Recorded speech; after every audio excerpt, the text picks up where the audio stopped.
Good morning. We are looking at chapter 15.2 on simple harmonic motion. So yesterday we talked about Hooke's law and the force of a spring. You suspend a mass from it, and what happens is the weight of the mass and the force of the spring trying to bring itself back to its natural length reach an equilibrium where they cancel out. So now what we're going to do is have somebody grab onto this mass and pull down on it just a little bit. And if you're looking at this on the online slides, this should be a GIF so that it shows that this mass is bobbing up and down, going back and forth. That's referred to as simple harmonic motion. Simple because of the fact that there's not very many forces that are involved in what's going on. Maybe also simple because of the fact that it always maintains the same, I'm not sure where, I don't think that this is lining up with the top of that arrow. In fact, you know what, I'm going to purposely move this down just a little bit. Let's say that it is moving back and forth through this range here. So this is its equilibrium distance. What we're going to call this is the amplitude, is how high it goes up from its equilibrium position to its highest point. And then also the amplitude would be how far it goes down to its lowest point. Okay, so it's not the total distance that it moves or total displacement that it moves. It's really just from its equilibrium position to the highest point or to the lowest point. It's called amplitude. That should show up on another slide. Okay, the period is a special kind of time. It's the time that it takes. So let's just say that you pull down on this. When you pull down on this and it starts off at this location, it's going to go all the way up and it's going to come all the way back down. That's considered one period, all the way up and all the way down, or starting from the all the way up position, all the way down and back to all the way up, or starting from the equilibrium position, starting here, all the way up, all the way down, and all the way back to the equilibrium position again. You will notice that these pictures, if we could spread them out with time, are starting to look like sine and cosine curves. I'll show you that in just a moment. Before we do that, let's talk about frequency. Frequency, by definition, is how frequent something occurs. They're inverses of each other. You can see that with the formula that's there. When do you use which term? Well, number one, you use them based on what the questions are asking. But number two is sometimes you have to consider that things that move slowly tend to be measured in periods, right? So if something takes more than a second, we might talk about the time it takes to complete one cycle. If things are going really, really fast, a lot of times then we talk about how many cycles can they complete in 1 second. So like the frequency of the movement of electrons in an AC circuit is 60 hertz in the United States. In other words, the electrons are able to move back and forth, completing full cycles 60 times every second. Okay, so inverses of each other. You have to use them based on what's given, but that would be kind of a common way that you would decide which one you're going to use. And then because of frequency, we already learned about angular velocity last chapter. Kind of works to be the same thing with angular frequency because, in fact, question number one talks about a wheel that's spinning. If you think about a wheel that's spinning and you were to put an object right on the edge of this and it spins around in a circle, what if you look at this from the side? Like if this was a record and you were actually, lowered your eyes down and looked at it from the side, what you would see is this object as it goes around in a circle, really what it does is goes back and forth like so. And so it's really kind of like it's completing an oscillation back and forth. I didn't mention also the harmonic is the fact that it's within that same movement over and over and over again. A wheel completes one revolution every 2.5 seconds. So to complete one revolution, that right there sounds like it's talking about a period. So if you want to call that a frequency, we could then say frequency is one revolution per 2.5 seconds. And I was about to say something about not being comfortable with revolutions here because of the fact that we probably want 2 pi radians. That's really taken care of by the 2 pi that's in front of that, isn't it? So we could say then so if this was the frequency, because that's the period, or if you wanted to just use this first equation, then it maybe doesn't get confusing about even talking about frequency. Let's just leave that out. I can say that the angular frequency is equal to 2 pi over the period, and then maybe I have an answer slide, 2.51 radians per second. Okay. Now let's look at the sine and cosine. So on the Google slides, you should see that there's an oscillation with this, but then as I copy them into these inner right slides, I can't get that to happen. So I'm going to go to the internet and we'll just look at the Google of this, which shows some GIFs of this. So here's one that I pulled up. All I did is typed in springs sine wave GIF, right? And then what we can see here as this thing oscillates up and down, what I do in front of class when we do this in class is I actually stand near the whiteboard and hold a black marker next to the spring, and then I start moving it up and down on the whiteboard, and then I start stepping forward like as if I'm stepping forward with time so that it makes the same picture. So you don't need to see that because that works just fine, but you can see this matches a negative cosine curve. Let's click on some of these other ones that are here. How does this one look? Same thing, just a little bit faster, and also the fact that they started it at the equilibrium position going up, which means then that they get a sine curve, which is, you know, a lot of times more friendly is to look at a sine curve for this one. Here's a faster one. There it is. That's a good one. That shows really how we can see that moving with time as a sine or cosine curve, however you want it to be. So which do you use, a sine or a cosine curve? That all depends on where you start your measurement, right? So if you start measuring right as the object, hey, that might have been the second one that we watched. If you start measuring right as it passes through the equilibrium position, then you end up with this picture. So I'm just basically drawing that over again, what we see in the bottom there. Only I'm going to put some labels on this. Number one, this is the time axis. And this right here, this axis a lot of times, instead of being called the y-axis, is actually called the x-axis for displacement. Whether you call it y, x, d, s, whatever you call it, I don't care, just as long as you recognize that that's this location here. We would call this the amplitude to go all the way to the top from the equilibrium position, and we would call this completing one period. So if you need to add those words into your picture, please do so. Amplitude and period, they are going to be part of the equations in a moment. I think actually it shows up on the next slide anyway. A cosine curve either starts at the highest point or at the lowest point.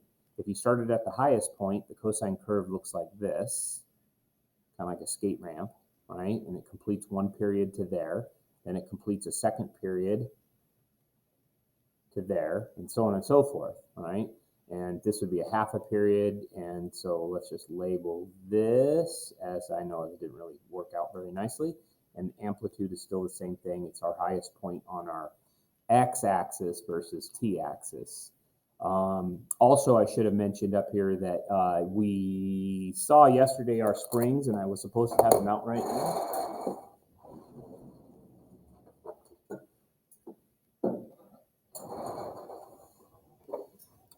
So yesterday we saw this spring first, and when the mass is attached, this is where it pulls down to its equilibrium position. If I then, from its equilibrium position, pull down on it just a little bit and then release it, it starts oscillating up and down, right? We can see that movement. If I put it, now notice the timing of that. 1, 2, 3, 4, 5, okay? Now listen to my counting when I put a different size mass on there. So let's go to equilibrium, pull down on it. 1, 2, 3, 4, 5. Went faster, didn't it? So that tells me that what mass you put on the spring has an effect on the period, has effect on the harmonic motion. How about a different spring and do the same thing? Pull down on this one just a little bit. 1, 2, 3, 4, 5, 6, 7, 8, 9, 10. Different mass on there. Reach equilibrium. This time let's do it differently. Push up on it, release it. 1, 2, 3, 4, 5, 6, 7. You can see there's two things that are affecting a spring's period. Its mass attached and it's whatever its stretchiness of the spring is. It's spring constant K. And sure enough, you can see that right there in the formula. Period equals 2 pi square root of m over K. This is just a common equation for us to use. But you know what the AP test uses? The F sub 0 stands for the natural frequency of a spring. These springs have a natural frequency. They're not going to oscillate at a different frequency than what you see there based on what they are and also based on how much mass is attached. Okay, so there's the stuff that you want to add to that. Yes, we are doing some of the harder trigonometry because of the fact that we're looking at a function of sine and cosine, but a lot of you are in calculus, which means that you have already practiced taking derivatives of sine and cosine.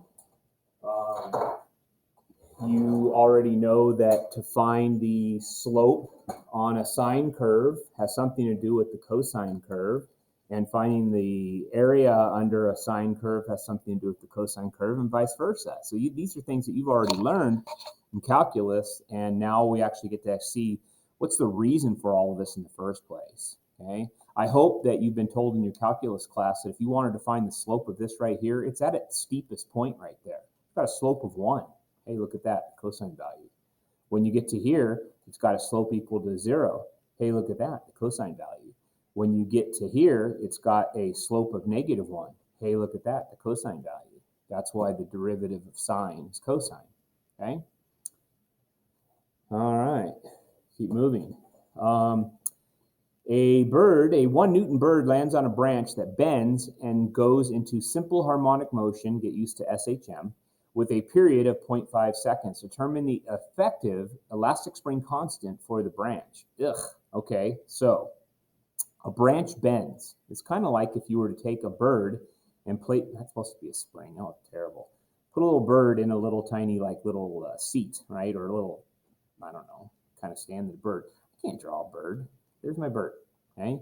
When that bird is on that branch, it's going to cause that branch to bend down a little bit. Branches act like leaf springs, which are really no different than a regular coil spring that we've been looking at here.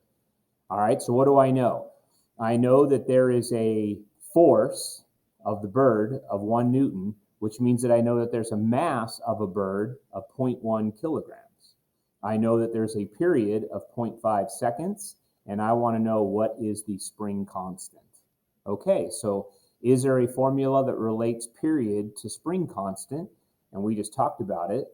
I said that period, I'm going to call it T sub S for period of a spring, is equal to 2 pi square root of m over k. And then we're going to put in 0.5 equals 2 pi square root of 0.1 over k. And now you got to solve for k. Good luck.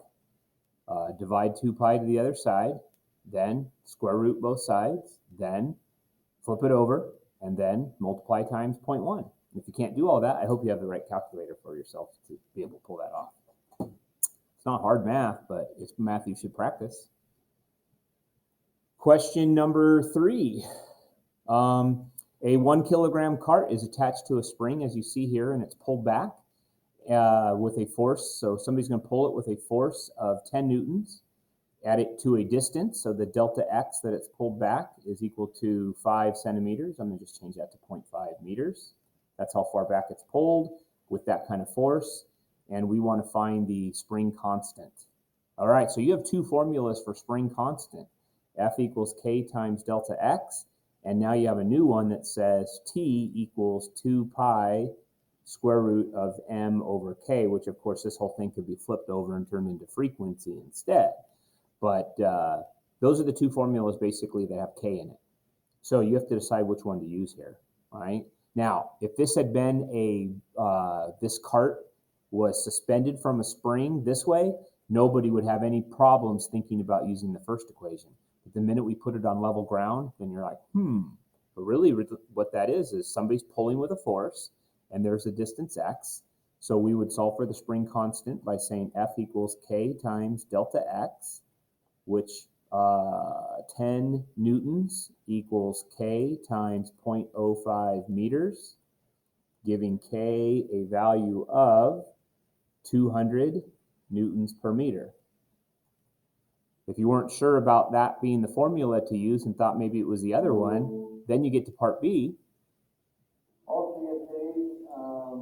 If you could come to my office, we need to talk about what's going to happen on Monday. Everyone except for the person in the window. So it should be 2 of you. Come on by, and it'll only take me a few minutes. Thank you. Let's trust that when you do all of the unit work to this, that it comes out to be units of seconds. You can prove that to yourself tonight if you want to while you're doing your homework assignment, but otherwise, only your final answer has to have the units. That period comes out to be 0.44 seconds. In fact, I think I can leave it on that slide now. Okay, write an equation to represent its motion. All right, so write an equation means we're going to make either a sine or a cosine curve. I'm going to cheat ahead just to see if I chose cosine. Okay, I chose cosine. They would have to tell us that, right? Write an expression. Well, if it's pulled back to here, and that's where the cart starts, and then we start timing as it goes back and forth, it would make sense that on a graph that we'd be starting here and having it do that, right? So that would be a cosine curve with this spot right here. I don't know how to label it. This spot right here being that spot right there. And then when it gets to its lowest spot here, that would be this spot here. And then when it returns back, it gets to here. And of course, it passes through its equilibrium position at this time and at this time. All right, so write an equation for its motion.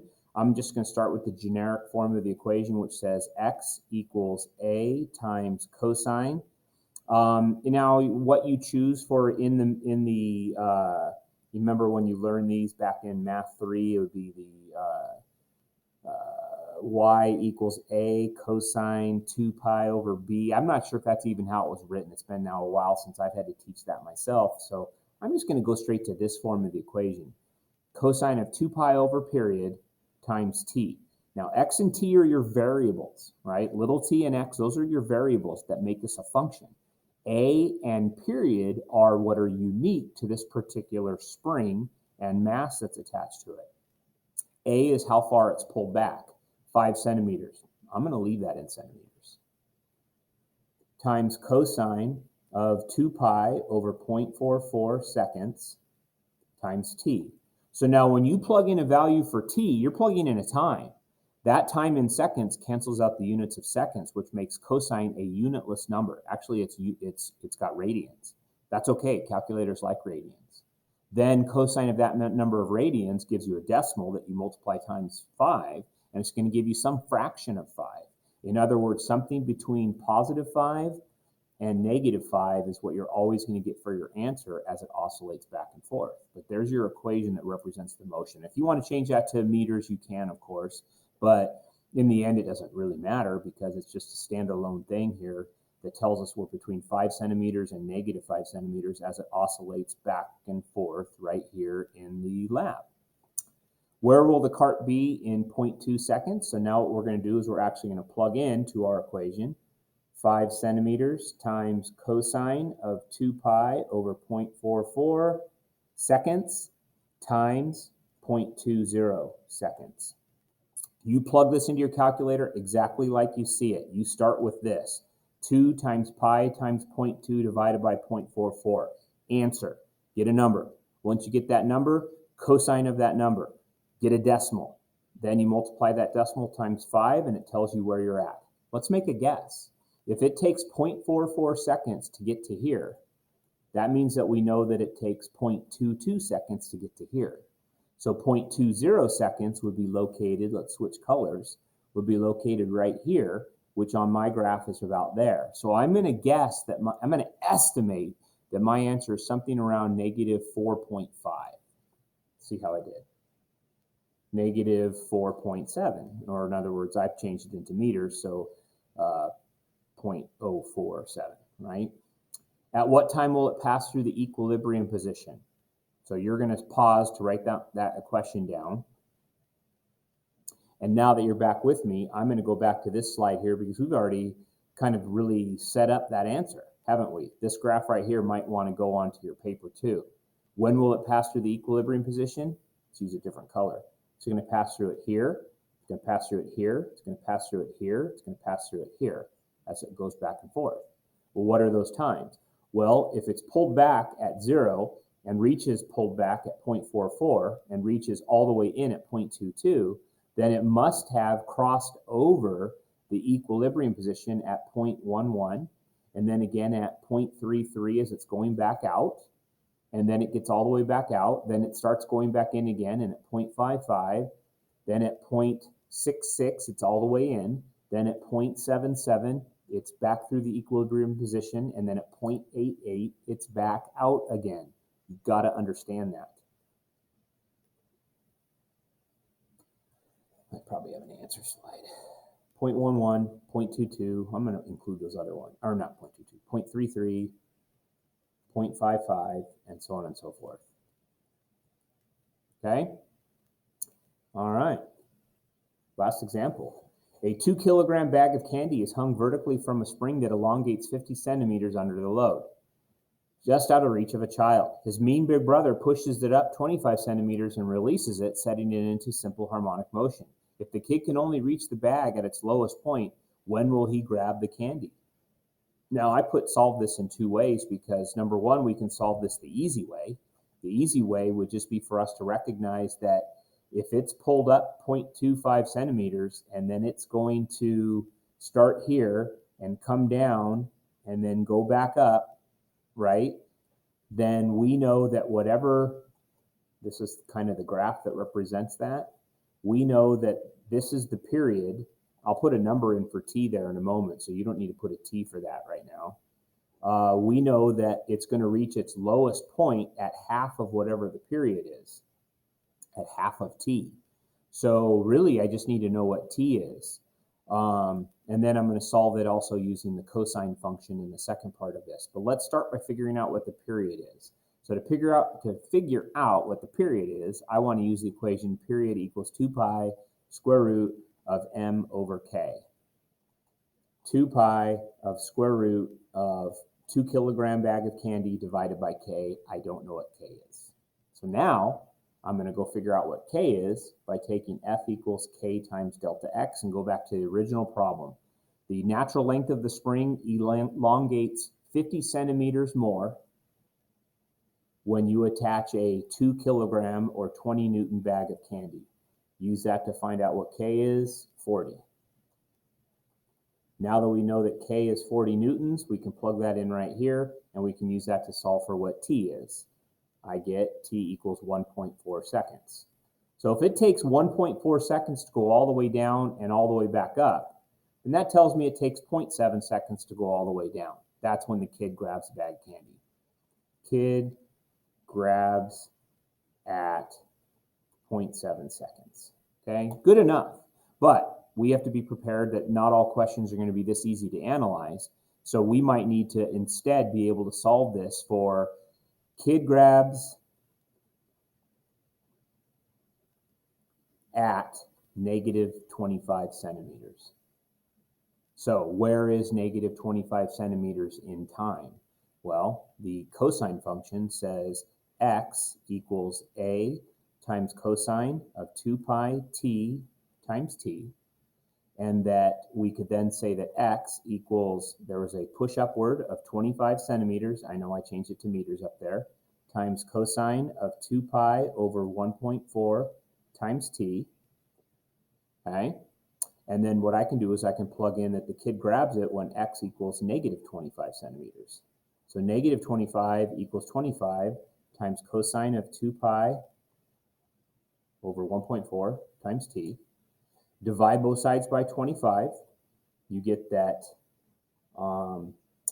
negative 1 equals cosine of 2 pi 1.4 t. Then to get rid of cosine, you use its inverse. So inverse cosine to both sides, right? Inverse cosine of negative 1. See if I remember my angles. So where does cosine on the unit circle equal negative 1? Remember your x and y stuff? This is where cosine equals negative 1, which we would say occurs at either 180 degrees or at pi radians. So I'm going to say this is pi equals 2 pi over 1.4 times t, and now pick that apart to solve for t. So you're going to multiply by 1.4 and divide by 2 pi. T equals 0.7 seconds. Whew, man, early in the morning for me to pull that one out. I was not ready for that at all, but look at what I did. I fell back on my foundations. Where on the unit circle does cosine equal negative 1, right? It equals negative 1 right there. If you don't know that, that's okay, because you have a calculator and it will tell you that inverse cosine of negative 1 is, and now it's going to probably tell you 3.14. I don't know, an Inspire might actually give it to you as pi.